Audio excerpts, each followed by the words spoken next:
All right.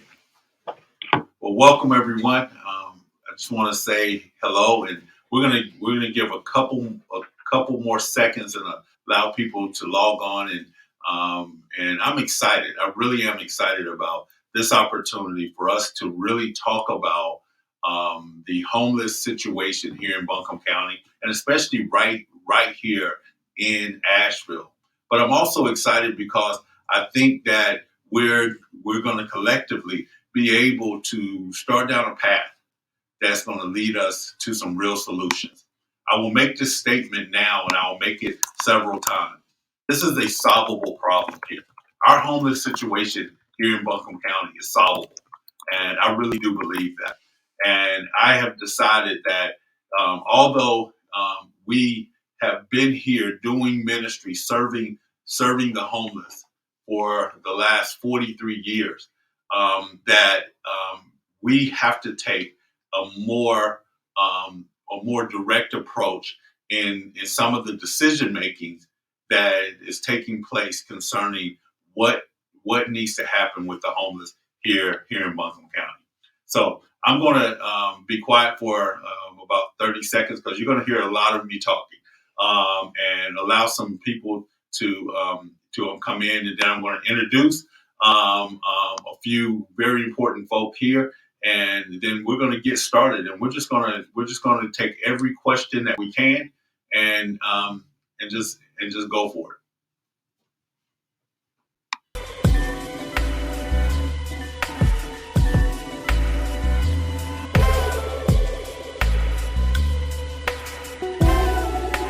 Because I'm waiting, I actually think I'm not going to sing. Forget that. I'm not going to pick a song yet. That's not it. You know, no, I'm not running for governor. I just want to put that out there too for all of those that have have been thinking that this was going to be my announcement. I'm not. I am not entering the governor's race at this time. So, all right. So, um, well, we're going to jump into this, but before I get started, we're going to have questions. So there are multiple ways for you to get questions to us. You can, if you're watching by Facebook Live, you can actually enter questions there. We're monitoring those questions there. We've had a large number of questions that have come to us already, um, and you could also watch this on YouTube. And so I'm pretty excited about it. So we're going to actually just get into this. So I have, um, I have Miss Rebecca Gardner, who is running all the technical piece of this. She's phenomenal, and she's monitoring everything there in the chats and everything. And then I have Miss Amanda Putnam, and she's going to be asking questions along with Miss Nicole Lavoy. So I am pretty excited about this, and this is our development team. We get to do this and have a lot of fun with this. So we're just going to jump in, um, and and before I ask my first question, I want to tell you, um, again, right here in Asheville, we've been doing ministry here and serving those that are most in need for the last 43 years. I've had the pleasure of being here since 2007 and being the executive director since 2009. And I count it a pleasure in being able to love on those that we get to serve each and every day. So I want you to know that that that some of the things that we're talking about today, I think we're going to have the opportunity to see how how policies that have come forward have impacted um, a lot of the people and are causing them to stay in poverty. I really, even though we're talking about homelessness, we're really talking about poverty, and so this is what we're going to be trying to solve. And again, I will say it again: this is a solvable issue right here, and I think we can do something unique here in Buncombe County that everyone else around the country can take notice of. So let's start with our first question. Okay, our first question asks, can you give statistics of how bad the homeless population is in Asheville? Yes. So, in about a week, you will be hearing about the point in time count. So each year there's a point in time count that is done. This is a count that HUD mandates for for cities that receive HUD funding. They've been doing this count for many years here, and it measures homelessness, are the results of those that are homeless on one given night.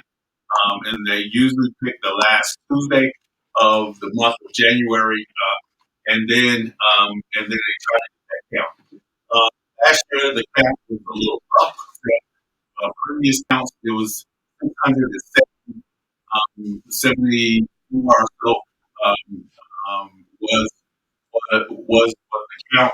It was up from probably about 60 or 70 from the year before.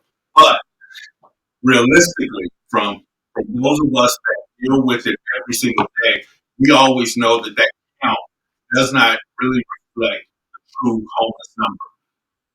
I have often said that that number is probably three times that on any given night because there are a number of people that are not stably housed. So they're sleeping in hotels or sleeping in their car or couch surfing. So it doesn't account for everyone, even some of those that get this within category.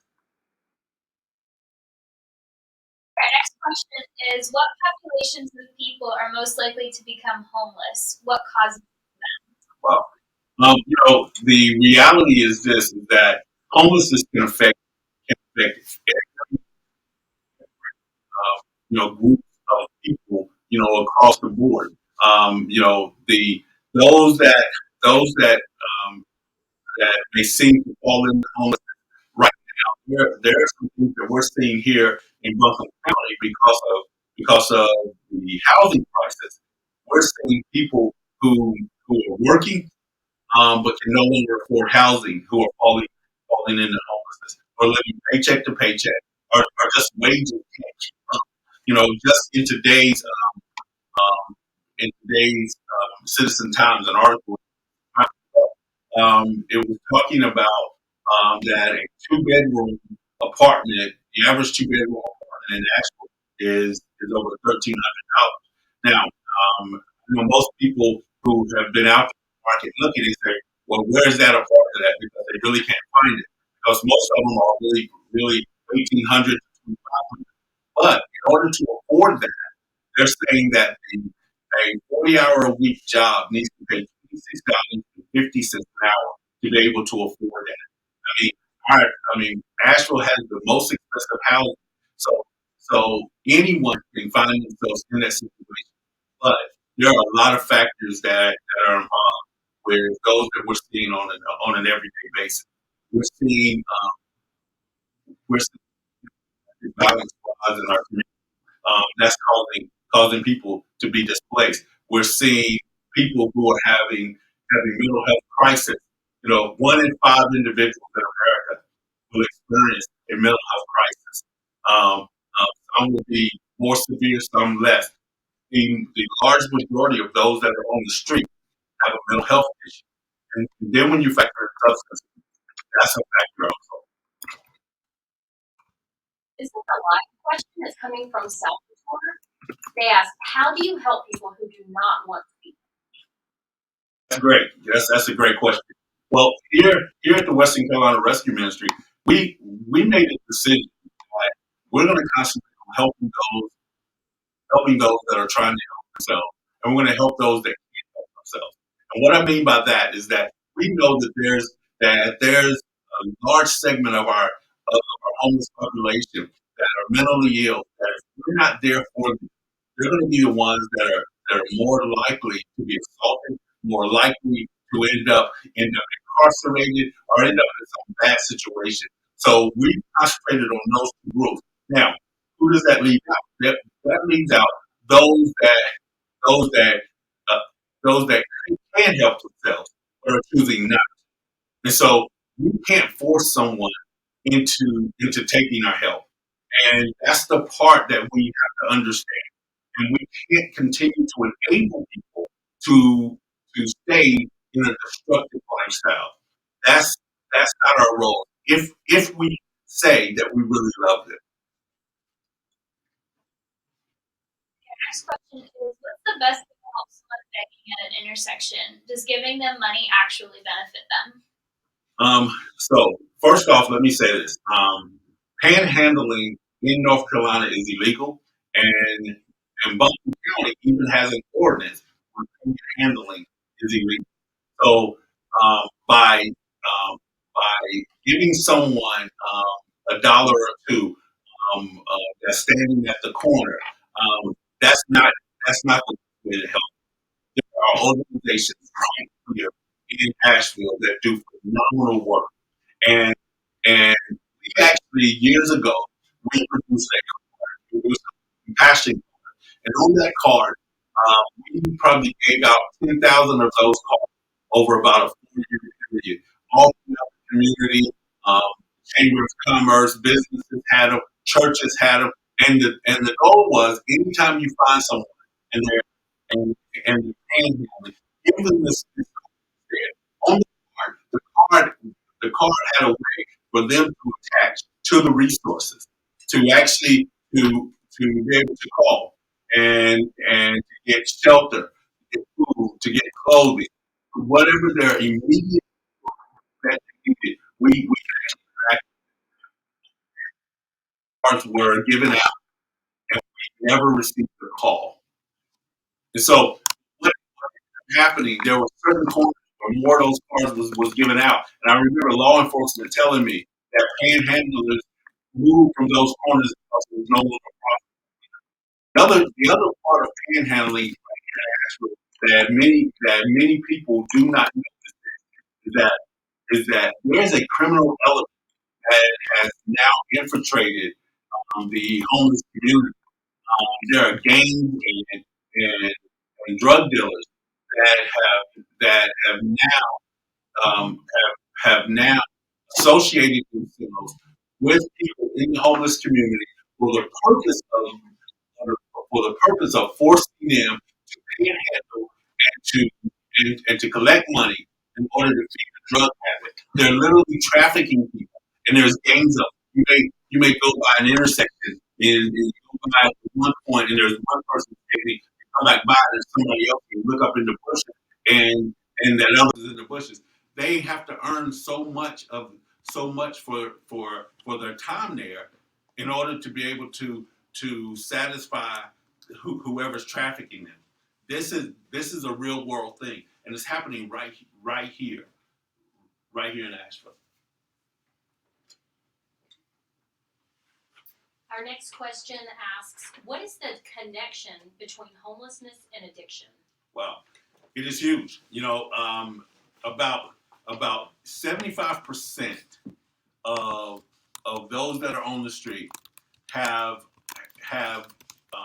some sort of substance use issue or a mental health issue, and we see that as a huge thing. Now, we as a society, we have to approach it and understand that a lot of the substance use that's going on has a lot to do with the traumas and the mental illness that so many people face, and the ready and just the availability of certain drugs that keep a person bound. And so there are things that we can do as a society, as a community, to begin to help this.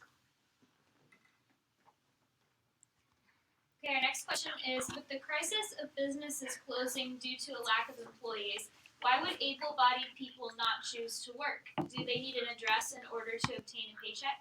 That's a really great question. So, one of the things that I'm super proud of here at the Western Carolina Rescue Ministry is that in 2010 we went to a philosophy. We actually call it the Joshua Plan. So in our emergency shelter, for when someone comes into our shelter, we literally give them, as long as the bed is open, three nights of stay. during that time, they are then given an opportunity to actually sit with one of our rescue directors and put a plan together. Now, for us, a plan has to be in writing. A plan has to have measurable goals, and it has to have things that we can hold you accountable to. And so, within that plan, we now help people be able to gain employment. So we now have over 83% of those that are in our overnight shelter, both both men and women, are working or in school every single day. And what happens there is that now they're saving money. If you come by in the evening, you may be wondering why are there so many cars in the parking lot. It's because we've helped people to be able to establish themselves, save money, they have transportation, and they get better jobs. And so it's literally partnering with people. We have employers who absolutely love to hire people directly from the rescue mission because they know that they had a good night's sleep the night before. They know that they were fed, and they know that they weren't out drinking. There, and they're going to continue to show up for work. And so we know that if employers are looking for people, you want the very best employee that you can get. And so a lot of people say, well, why are they out there, panhandling when they could be working? It's not because they don't have an address, but that's not the most stable person at that point. But if we can get them in the right programs with the right help, then they become great employees, and we can help them. We can help them move from a place of poverty to productivity in their lives. Okay, our next question is why do certain cities like Seattle, New York, and Los Angeles struggle with homelessness so much? Are there any similarities between these cities and Asheville that could be improved upon? Wow. Okay. So y'all gonna get me in trouble. Okay. So and you know what? I like good trouble. So the answer to the second part of that question is yes. There are similarities. We are smaller in size. From a Seattle, a Portland, a San Francisco, a Los Angeles, all of those cities I have visited, and I have been right there in the trenches of what they're doing. But they have adopted very similar policies um, in their local governments, the same type policies we have adopted and are implementing right here in Buncombe County and in Asheville. And I caution us that we have to be willing to partner with people, and it's not okay for us to be okay with people being in poverty and to be bound. We have to, as a society, we have to be willing to partner with people, local government, to see people better. And so there are similarities there. And the type of problems when I've seen the tent cities and the skid rows, and when you see that and it's out of control, and the drug use, the mental health, just continues to the system's overloaded, and we're seeing that right here. But we can solve it. It's not too late for us. Our next question asks, what's the difference between chronically homeless and just homeless? Wow. Okay. So chronically homeless. That's a definition that was defined by HUD some years ago, and the definition has continued to change somewhat. But the chronic homeless, the phrase chronic homelessness refers to someone that has had 12 consecutive months of homelessness, or 3 or 4 episodes of homelessness over an 18-month period.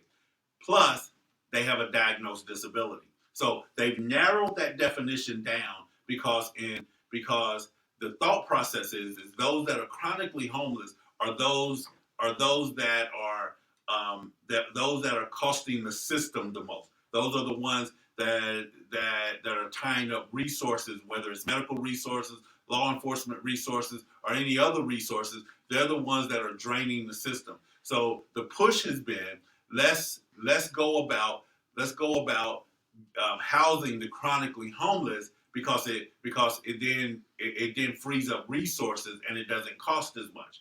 Now, but if you're homeless, you can't tell the difference between whether you're chronic or not. You're homeless, and so to only concentrate on such a small minute a, a small segment of the homeless population, then what do you do with everyone else? Because what happens is that if we don't come up with a philosophy and a plan of action that is more holistic, we're always going to continue to have chronic because what's going to happen is that when we're over here only working with the chronic homeless, then after so many months, there's more people that are falling into that because again, chronic, the definition for chronic homeless is that you've been homeless for 12 months or more, or had 3 to 4 episodes of homelessness in the last 18 months. Okay, our next question is, when somebody graduates your program and has no choice but to go into low-income housing, what are the odds that they get pulled back into a lifestyle of drugs? The odds are very high. And we saw that years ago. And about 7 years ago, we stopped using public housing as an exit plan because we saw people fail. We saw people thrive within community here. We saw them move forward here. But then to go back into that, and it's not because they're in an environment where drugs are readily available. The biggest thing when it comes to housing, and this is what we all need to understand, housing needs to be safe. It needs to be safe. And if you don't feel safe in your housing, you will literally revert to the lowest common denominator in order to feel safe. And so what we saw is that because that subsidized housing wasn't considered safe, that people would do whatever to survive. And so that's why we don't use that. We literally try to inject vision into people that they can have more. Our problem is that to afford market rate housing here, and there's just not the availability of a lot of affordable housing to be able to handle people who have progressed through and been healed and are working through their traumas. That's why we're looking to add shared housing and transitional housing in the marketplace, because we have people that are healthy and ready and they can pay for housing. It's just that it needs to be able to be in a safe community. We've had this question asked a couple of times. Is it true that individuals bus homeless people to Asheville? Why? Is there anything that can be done to stop other cities from busing them here? Here's the thing. I've gotten that question probably 1,000 times, it seems like. And I think that, and I can't necessarily point to that this one city is sending people and this city, and this city's not. It's been said for a very long time. Here's the reality of it. We have people that are coming to Asheville, choosing to come to Asheville to be homeless, and I'm stating this, and I know there are those out there that are now really upset that I made this statement, but there are people that are coming here because of the permissiveness of our policies, and this is just true, and I'm not saying that people that people are growing up saying, man, one day I want to be homeless. But what I am saying is this, is that we actually make it to where some of the activities within the homeless community that that should not be allowed, we are making it allowable. And I guess I'm gonna have to get into this to explain it more because because you know, when it comes to camping, okay, I am I believe that we can help solve this camping issue here in Buncombe County. You go under an underpass, you look off of a bridge, you look at an intersection, and you see campsites, and then you see all the trash that's been left over, and you see all of these things, and the problem just seems to get worse.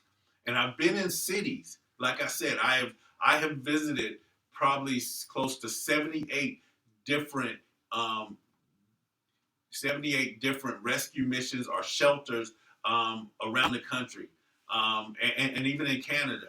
But but and I'm not saying that, hey, you know, where they don't have anywhere else to go, but there are great programs in this area, great shelters that actually can house people, even on a night like tonight when, I mean, it is deadly cold right now. There are people being housed because of cold purple. But when it comes to creating an environment where it's okay to camp, you know, here in Asheville in Buncombe County, you may not know this. It is illegal to camp on city-owned government property. It's illegal to camp. They made that rule. They made that rule, several years ago. But but we see camps everywhere. Well, there are cities across America that have decided to make public camping illegal within their cities. Now, if you're going to do that, I think there's a proper way to do that. The proper way to do that is that you have to make sure that the mental health resources are there, the substance abuse resources are there, and you support law enforcement in order to be able to do that. I am not advocating putting people in jail for that. But what I am advocating is that we cannot be okay with leaving people in in in in that kind of living conditions and think that it's okay.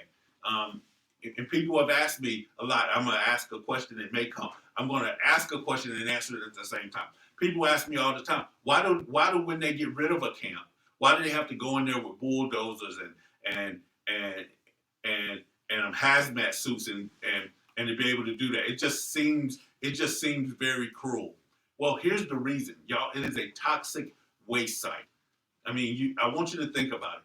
Those camps are lined with needles. Those camps have human, feces, everything there. There's a whole lot there, and so it actually has to be handled that way, and it becomes a toxic site. I'm not. I mean, it actually hurts my heart every time I see that happen. But when one goes away, another one comes, and that's how it happens. Because we as a society here in Buncombe County, we are not holding our elected officials we are not holding them accountable for doing better. They have to do better, and we can.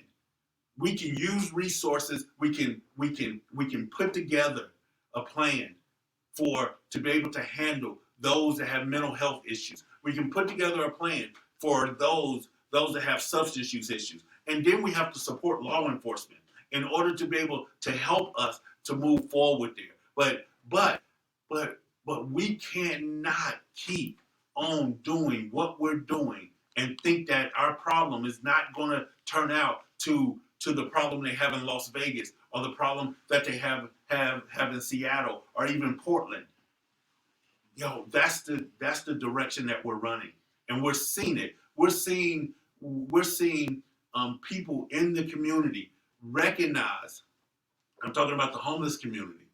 That there is an element in the homeless community that recognize that they can go commit a property crime and get away with it.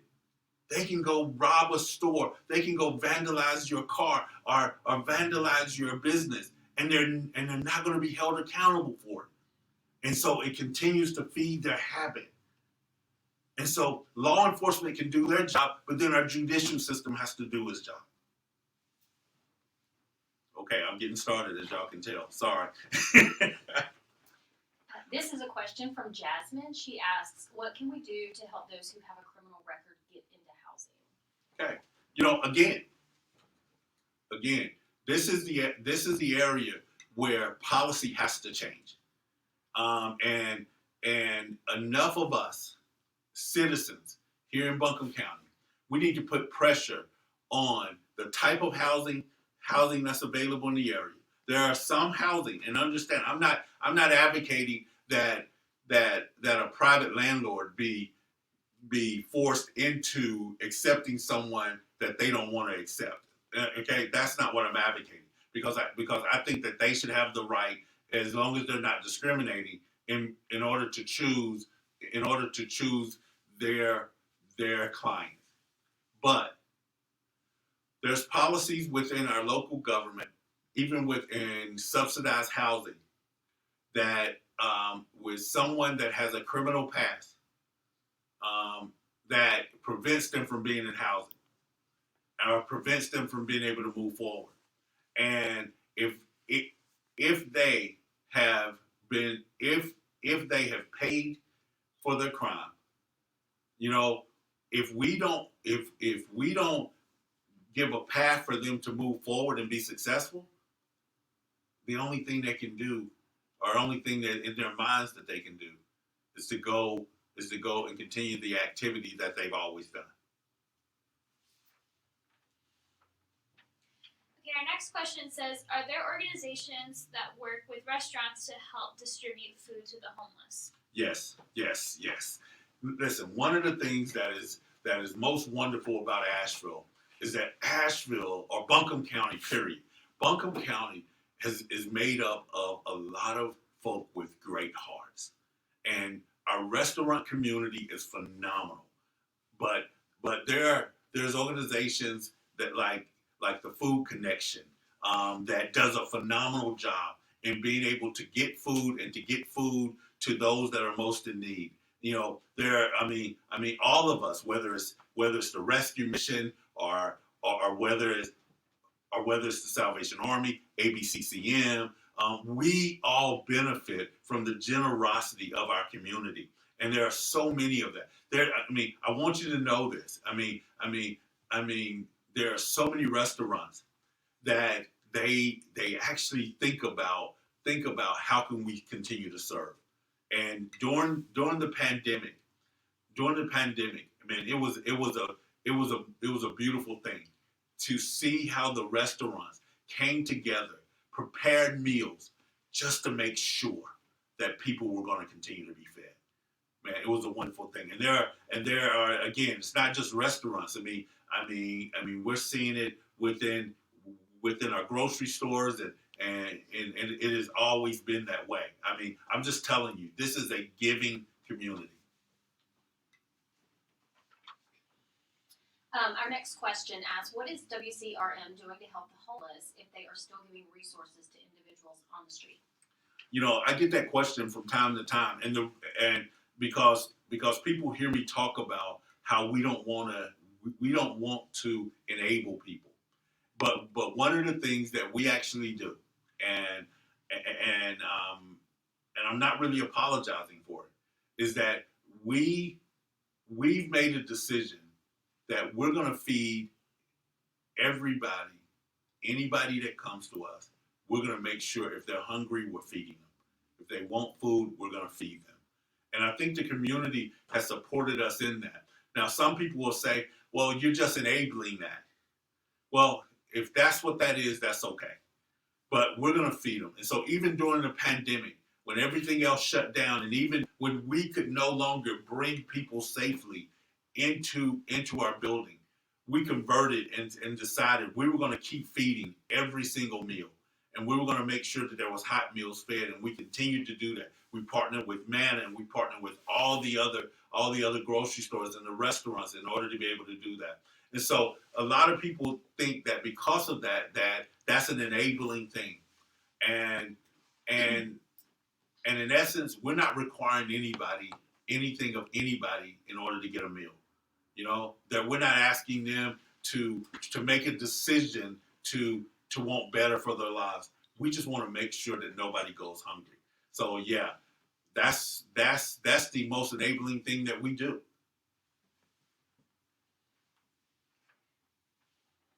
Okay, our next question is, what are the most significant obstacles you face when trying to work with the homeless in Asheville? What are the most significant obstacles that we face? Every day is different, and there's never been a similar day here at the rescue mission, and I think a lot of times the obstacles come in dealing with people that have been wounded and hurt so much. They've experienced trauma. And so we desire to help them. We want to love them, and we want them to receive the love. And so it requires building relationships. And we want to help people come out of their situation.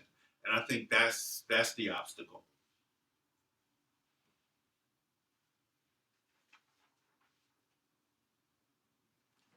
Okay. All right. Our next question is, what are ways you can be supported?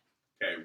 What are ways that we can be supported? Well, I'm going to talk about us, but I really want to talk about some of the other partners out there also, because there is a coalition of those that have been right on the front line. And there are many of us that see it the same way.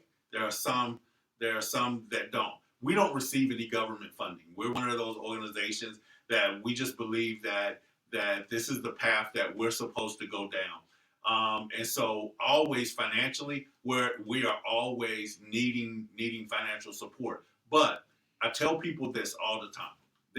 There are things that you may or may not think about that is useful within the homeless community.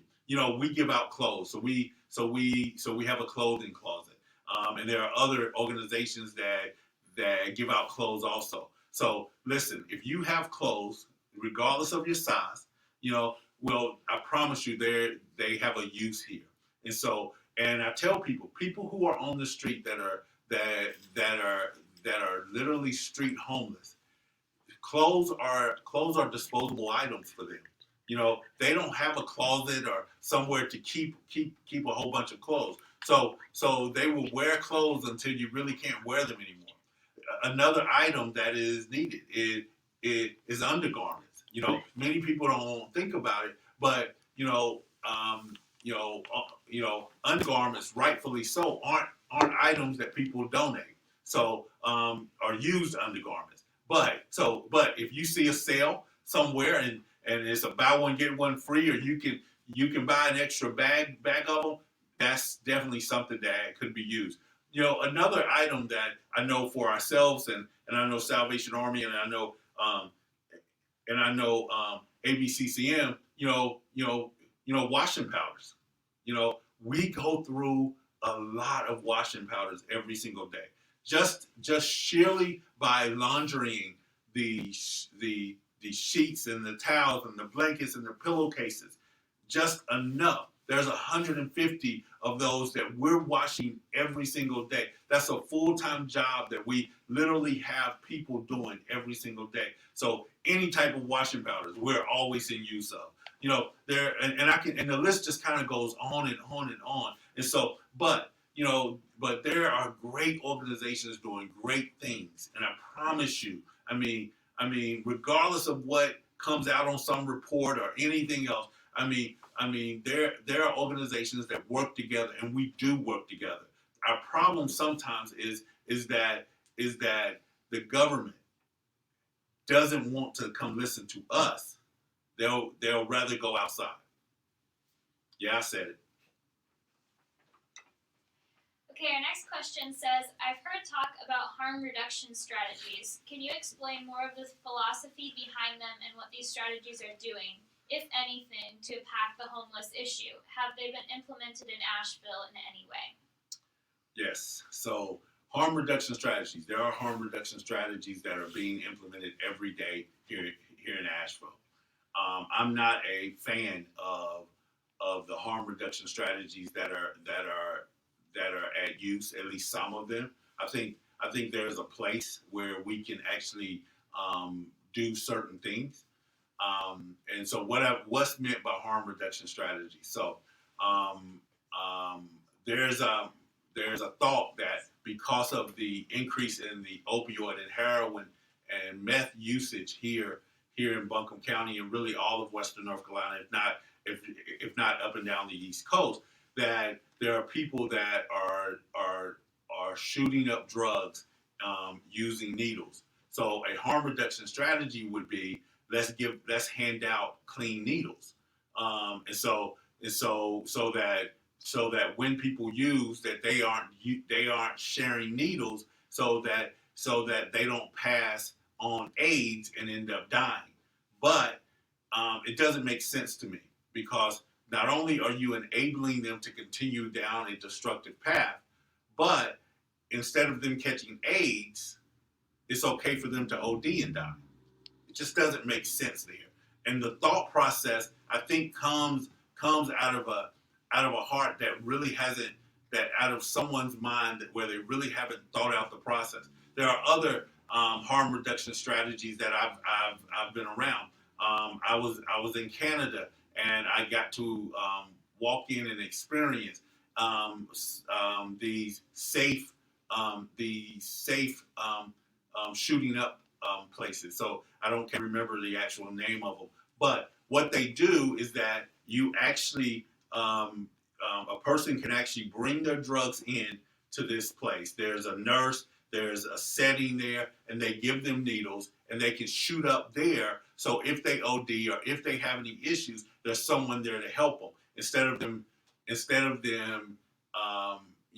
shooting up behind a trash can or a dumpster and actually, ODing and dying. They actually do it in a safe place. It sounds good on the surface, but we're continuing to support them in a process that's killing them in a path.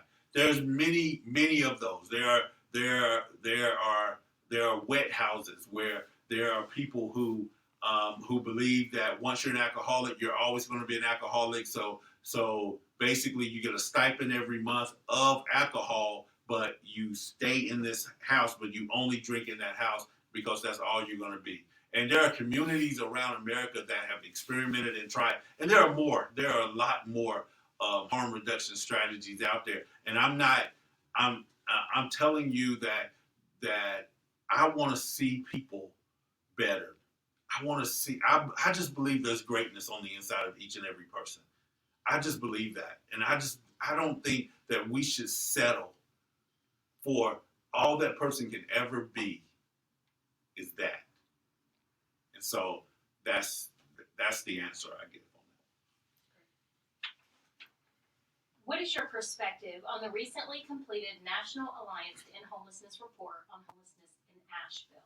Do you agree with the report's conclusions and recommendations? So, you all are asking. I put myself out here to actually answer. So let me say this. I've had the opportunity to read the entire report. I've looked at all 112 or so recommendations that they've made public, and to me, it's endorsing the same policies. It's the same things, but they don't actually get to the heart of it. Now, there are some things in there that I agree with. That, matter of fact, you can read, and I've spoken here too. We need an increase in our mental health services. I have a different philosophy on how we go about doing it, and I think we can do it and involve an entire community, and we can become a healthy community and create healthy housing. But I do think that the National Alliance to End Homelessness is a biased organization that believes in a housing first model, and that the way to cure homelessness is homes. It sounds good, but it's a lot more complicated than that. And our community adopted a 10-year plan to end homelessness years ago. And if you all can remember, it's around 2005 or 2006. It was actually before I came to Asheville. And when I first saw that plan in 2007 when I got here, I said, y'all do know it's not going to work. There's no way you're going to end homelessness that way. And what we've done is we've actually created the results. We have a zero inventory of deeply affordable housing. We have put people into housing, and because they've been put into housing and they've used a program called SOAR in order to get Social Security disability. What they've ended up with is now that they are forever locked in poverty. And again, I just don't think that that's the best for anybody. I think that people can have more, and I think that they were created for more. So a lot of the same policy, a lot of the recommendations has to do with systems, has to do with reorganizing the continuum of care and the Homeless Initiative Advisory Committee. None of it goes directly towards helping those that are most in need, and it continues down a funding path. I'm not a proponent of it, and I expressed that to the representatives from the National Alliance to End Homelessness because they were a biased organization. They agreed that they believed that housing first was the correct model, and I said to them, show me a community where it's worked, and they did exactly what I just did. They got silent. Okay, our next question is, how much of the taxpayer dollars are going to help end homelessness? Oh, wow. That's a great question that I have zero answer to. I can tell you this. We don't receive any of those taxpayer dollars. So I will tell you that whatever amount of money that's taxpayer dollars that's going to the homeless going to the homeless problem in our community, it's not being spent the right way. Even though it's supporting some great organizations and they may need more funding, I just think that our government has a way of spending money in order to be able to say that they did something and not be about looking for real change. And this is the challenge that I'm putting out. I'm putting this challenge out to our elected officials, those that work in both our city and our county government. Sit down with me. Sit down with those of us that are doing the work. Let's come up with a solution, a real solution in order to solve this. If we're going to put money towards something, let's put money towards ending homelessness. Let's do it the right way. We need law enforcement at the table. We need the health community at the table.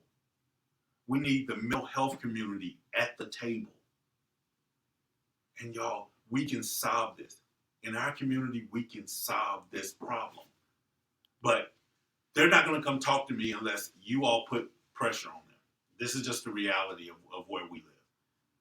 The elected officials aren't going to pick up the phone, and they're not going to call, and they're not going to allow this conversation to move forward because they're going to hide behind a report and be able to say, yeah, we did this.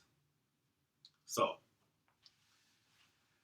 We have a question from Mark. He asked, what could the city of Asheville do to best support WCRM? Mark, I like you. So Mark asked the question, what can the city of Asheville do to best support Western Carolina Rescue Ministries? The city of Asheville knows I'm not going to ask them for funds, so I do not want their funding. But what I would ask them to do is to not see us as the enemy, but see us as a valued partner in this community and allow us to be at the table and respect us at the table. That's what I need the city of Asheville to do. Okay.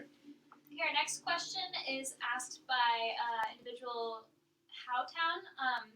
Does the rescue mission have plans to expand shelter availability or transitional housing?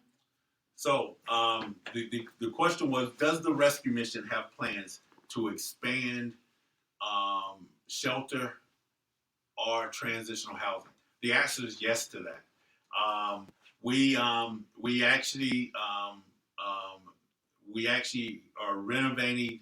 We actually just demoed a space right here at 225 Patton Avenue that we're going to build a shared housing, transitional housing spot. We have so many folk that have been successfully graduated from our men's recovery program, and we now have women that have successfully graduated even out of our Abba's Love program. We have people that are working every day that are saving money, but they can't afford housing. So we're going to actually create transitional housing right here.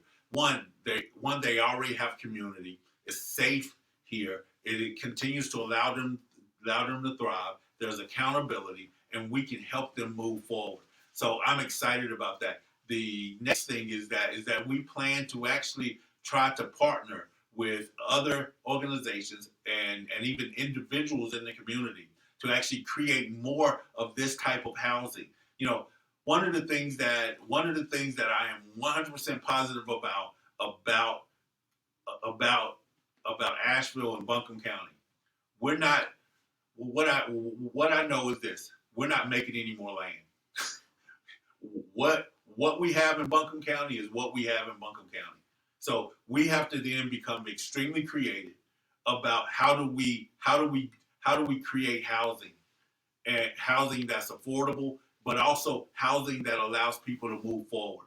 I have continually talked about for years that what we need to do is stop trying to define the need for housing as affordable. So we need more affordable housing for the community and the people that God has allowed me to be able to love on every day. What we need is forward moving housing. Housing can't just be looked at as the ultimate goal, and then we think that we're done. Housing should be a tool in the process. You know, we need housing that allows people to grow and to be safe but it doesn't necessarily have to be permanent. One of the languages that you'll read in the report, and as language that's been talked about for so long, our subsidized housing is talked about as permanent supportive housing. I believe that when low-income housing was created some 50, 60, maybe even 70 years ago, and we saw all of these areas where these low-income housing areas or these subsidized areas were there, it was never meant to be permanent. But now we think it's okay for generations to grow up in subsidized housing. And so it should be more supportive, but it also should give a path for people to be able to come off of supportive housing, government-run housing, because it should be safe, it should be clean, but they should receive support that then moves them forward in life and propels their family and makes room for the next person coming through. This is our last question, unless anyone wants to put a comment in.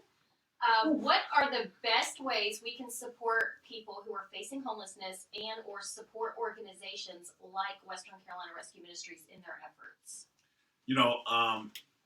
I don't want to sound self-serving in this, because I want you to understand Homeward Bound's a really good program. And although we may have different philosophies when it comes to funding and when it comes to helping people, they have great people there. ABCCM is they do great work, especially around their transitional stuff. And I am grateful for the work that they're doing with Code Purple, because because they have stepped up to the plate to handle the brunt of the cold purple, for those that need emergency shelter right now. And then the Salvation Army, that's our other shelter in the area, and we partner with them, and they do a great job. And so, what I would tell you is this: listen, I'm not saying that you have to support us, but listen, if you could help, support organizations that are doing the work, and and get involved. We need volunteers. We need people to get involved. We need your voice to be heard. But most of all, and well, let me say this: not most of all yet, but the other way is this: I need you to to be willing to hold our elected officials and our government, our, and those that work for our government accountable. We need you to do this. Listen, these downtown businesses are suffering because of policies that have been allowed to happen. I mean, we can fix this. We should not see what we're seeing in our downtown area. And then the last thing that I will say that we need from you is that we need your support and your prayers. We need you to continue to go before the Lord and lift us up in prayer. If this is it, I will say this. This has been an absolutely wonderful thing. I have enjoyed having this conversation. I have had these type of conversations with many people on an individual basis. I've been invited to other cities that have brought me in. Other cities have business owners and have Chamber of Commerce have brought me in to talk about their homeless problem and what are some of the solutions and how to put a coalition together. But this is my first time doing this, and for this reason. And I think that I think the time was now. I felt like I could no longer stand on the sideline, and so I am truly grateful for each of you. I'm grateful for all the questions that have come, and I'm grateful for my wonderful, development staff that has allowed us to be able to do this. God bless you. Thank you, and we're done. Bye bye. See ya.